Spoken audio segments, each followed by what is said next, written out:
Hello my dear students, how are you? I think you are fine. So, I am going to discuss about two topics today, two terms. So, মই যদি তোমালোকক সুধো আজি গৰম কিমান, আজি কিমান গৰম তোমালোকে যত আছা তাত যদি সুধো তোমালোকৰ এৰিয়াত গৰম কিমান আছে, এটা আমি কি শব্দৰে ইউজ কৰিম, কিমান শৰীৰৰ তোমাৰ তাপ কিমান আছে বা কিমান আমাৰ এতে ঘাম ওলায়, কেতিয়া ঘাম ওলায় বা কিয় ঘাম ওলায় শৰীৰৰ পৰা, নাইবা এতিয়া ৰাতিপুৱা তোমালোকে ভাত খাইছে, ভাত বনাইছে না, ভাত বনাইছে কিহেৰে বনাইছে, জুইৰ দ্বাৰা বনাইছে। জুই দি যেতিয়া তুমি গৰম কৰা হয়, গৰম কৰিলে তোমাৰ ভাত হয়, চব্জি হয়, এইবিলাক হয়। এতিয়া সেই বস্তুবিলাক এই যে গৰম কৰিলে, কিমান গৰম কৰিলে, সকলো সময় সকলো বস্তুটো গৰম, মাংস ৰান্ধোতে যিমানখিনি তোমাৰ গৰম কৰিব লাগে, ভাত ৰান্ধোতে সিমানখিনি নালাগে, নিশ্চয় কম বেছি আছে। সেই বস্তুবিলাক আমি কি টাৰ্মৰ দ্বাৰা ব্যৱহাৰ কৰিম, সেই বস্তুটো তাৰমানে মই যদি এতিয়া কওঁ, মই য'ত থিয় হৈ আছো তাত আজি গৰম বেছি নাই, বাহিৰত গৰম বেছি আছে, বা গুৱাহাটীত গৰম বেছি, তোমাৰ মেঘালয়ত গৰম কম, শ্বিলঙত গৰম কম, হিমাচল প্ৰদেশত গৰম কম, দিল্লীত গৰম বেছি। এইবিলাক বস্তু কিহেৰে জুখিম, গৰম কিমানখিনি গৰম, ক'ত কিমানখিনি গৰম, সেইবিলাক আমি কি শব্দৰ দ্বাৰা প্ৰকাশ কৰিম? How can you express the heat? So the term by applying which the term you can express the heat, that is the term is temperature. So আজি আমি শিকিম টেম্পারেচারের বিষয়ে, উষ্ণতার বিষয়ে। অসমীয়াত কয় উষ্ণতার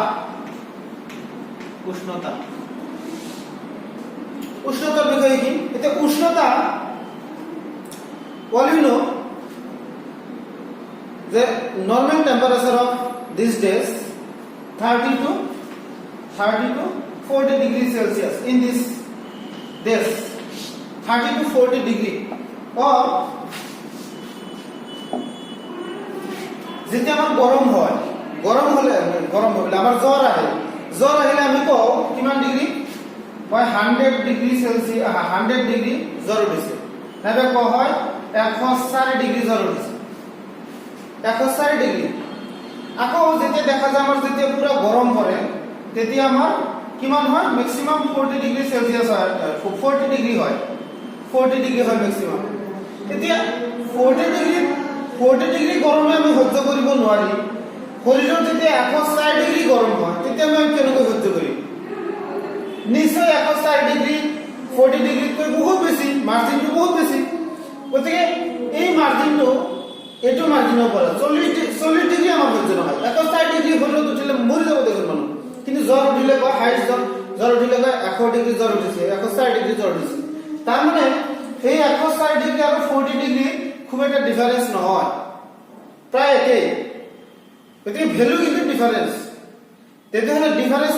কি কয়, ভ্যালু ডিফাৰেন্স হলেও এইটো তোমাৰ মাৰ্জিন বহুত বেছি, তথাপিও এইটোৰ মান একেই, মানে 104 আৰু 40 প্ৰায় একেই। কোন হিচাপত থাকে, 104 যি কোৱা হয় সেইটো বেলেগ ইউনিটত কোৱা হয়, আৰু 40 যিটো কোৱা হয় সেইটো বেলেগ ইউনিটত কোৱা হয়। That means you can express the temperature, you can measure the temperature by 3 units, 3 scale. That is, number 1 scale is degree Celsius,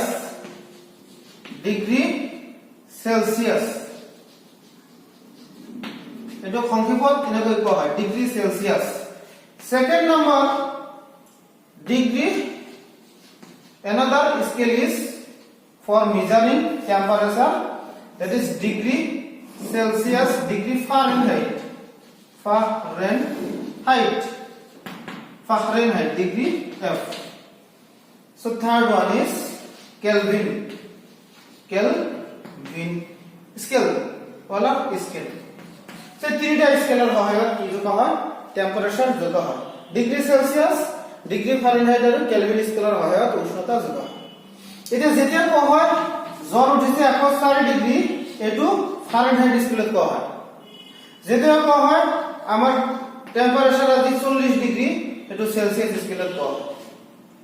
এতিয়া সেলসিয়াসৰ লগত ফাৰেনহাইটৰ ৰিলেচন আছে ফাৰেনহাইটৰ পৰা সেলসিয়াস বা সেলসিয়াসৰ পৰা ফাৰেনহাইট আমি ট্ৰান্সফাৰ কৰিব পাৰি আকৌ সেলসিয়াসৰ লগত কেলভিনৰ ৰিলেচন আছে এতিয়া আমি জানো 100 ডিগ্ৰী সেলসিয়াসত পানী বইল হয় না water boils at 100 degrees Celsius if you convert this temperature of 100 degrees Celsius or boiling point of water if you express the term boiling point in Kelvin or degree Fahrenheit scale then how can you express or how can you calculate so there is a relation between degree Fahrenheit and degree Celsius and another relation between degree Celsius and degree Celsius and Kelvin so relation between Kelvin degree Celsius and Kelvin scale degree Celsius and Kelvin scale the relation is 1 Kelvin or Kelvin is equal to degree Celsius plus 273.15 লিখিলো হয় নিলিখিলো another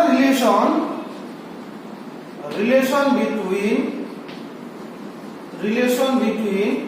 degree Celsius and degree Fahrenheit that means degree Fahrenheit is equals to 9/5 degree Celsius plus 32 so these two relation so all you know about the boiling point of water so we know boiling point of water is 100 degrees Celsius so if we calculate the temperature of boiling temperature of or calculate the boiling point of water in Kelvin scale so you can apply this formula if you want to calculate the boiling point of water in degree Fahrenheit then you have to write this formula so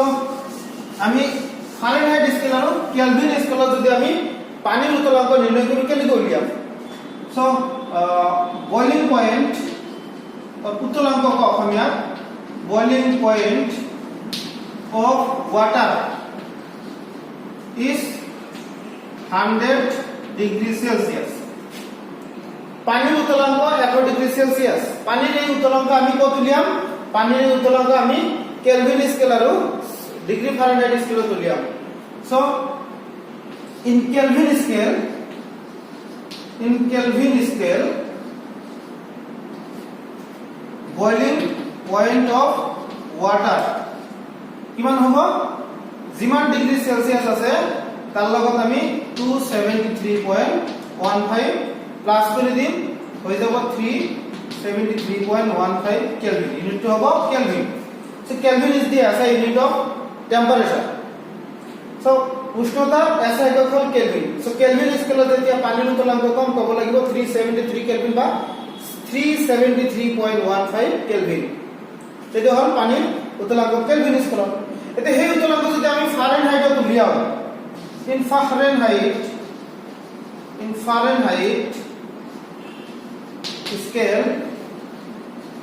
boiling point of water Fahrenheit scale অসমে দিলে Fahrenheit scale পানীৰ উত্তলাংক হ'ব কিমান হ'ব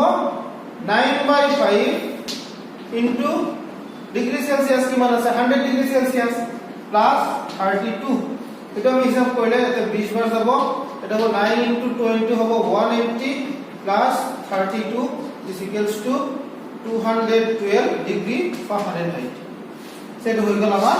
Fahrenheit scale so kelvin স্কেলত এটো Fahrenheit স্কেলত এটো পানীৰ উত্তলাংক তোমালোকে নিশ্চয় ধৰিব পাৰিছে এতিয়া 104 ডিগ্ৰী আৰু 40 ডিগ্ৰী মাজত ডিফাৰেন্স কি 104 ডিগ্ৰী আৰু 40 ডিগ্ৰী মাজত ডিফাৰেন্স সো মই এই ডিফাৰেন্সটো উলিয়াই দিছো 104 ডিগ্ৰী Fahrenheit 104 ডিগ্ৰী Fahrenheit আৰু 40 ডিগ্ৰী Celsius এটো গৰম আমাৰ সহ্য নহয় কিন্তু এটো শৰীৰত জ্বৰ উঠিলে হয় সৰ্বাধিক এটো তেতিয়াহ'লে এইটো নিশ্চয় ওচৰা ওচৰি হ'ব সহ্য কৰিব পৰা ক্ষমতা আছে এইটোতকৈ বেছি আছে গতিকে যদি আমি এইটো যদি আমি ফাৰেনহাইটত লওঁ এইটো যদি আমি ফাৰেনহাইটত লওঁ কিমান হ'ব ফাৰেনহাইটত ল'লে 9/5 into 40 plus 30 এটি কিমান মান হ'ব 8 বাৰ হ'ব 8 নং 72 plus 30 কিমান হ'ব এটো হ'ব 4 আৰু 10 140 সো 40 ডিগ্ৰী সেলসিয়াস 40 ডিগ্ৰী সেলসিয়াসত কিমান হয় ফাৰেনহাইট স্কেলত 104 degree Fahrenheit so 104 degree Fahrenheit আৰু 40 ডিগ্ৰী সেলসিয়াস আৰু 104 ডিগ্ৰী ফাৰেনহাইট সেম টেম্পাৰেচাৰ গতিকে এইটো ইকুৱেল এইটো লিখিব পাৰিম 104 degree Fahrenheit is equals to 40 degree Celsius বুজি পালা নিশ্চয় এতিয়া 104 কলে আৰু 40 কলে ডিফাৰেন্সটো তোমালোকে বুজি পাবা যেটো নৰমালি কোৱা হয় 104 ডিগ্ৰী জ্বৰ উঠিছে মানে এইটো ফাৰেনহাইট স্কেলত কৈছে 40 ডিগ্ৰী আজি টেম্পাৰেচাৰ মানে এইটো সেলসিয়াস স্কেলত কৈছে সো এতিয়া আৰু এটা টাৰ্ম আছে আমাৰ প্ৰেসাৰ what do you mean by pressure pressure চাপ এতে এইটোত মই অলপমান কি দিছো এনেকৈ হেঁচা দিছো কোনখিনিৰ ওপৰত হেঁচা দিছো এইখিনিৰ ওপৰত হেঁচা দিছো এইখিনি কালিৰ ওপৰত হেঁচা দিছো সো একক ক্ষেত্ৰৰ ওপৰত যিখিনি বল ইয়াতে যে মই ফোৰ্স যেটো মই কি কৰিছো প্ৰয়োগ কৰিছো যেটো বল প্ৰয়োগ কৰিছো এটো ক'ব কি প্ৰেসাৰ that means pressure is equals to force by area force per area force by area so unit যদি লিখো আমি SI unit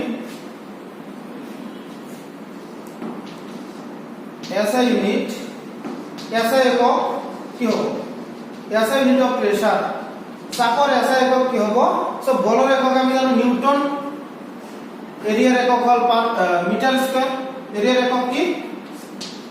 square metre so এটা হবে নিউটন পার স্কয়ার মিটার বলৰ আছে একক নিউটন পার মিটার স্কয়ার আকৌ 1 newton per square metre is equal to হয় কিমান 1 পাস্কেল pm ইজ পাস্কেল চাপৰ বিভিন্ন একক আছে নিউটন পাৰ মিটাৰ স্কয়াৰ পালো পাস্কেল পালো আৰু আছে যদি আমি সিজিএস একক লিখো CGS একক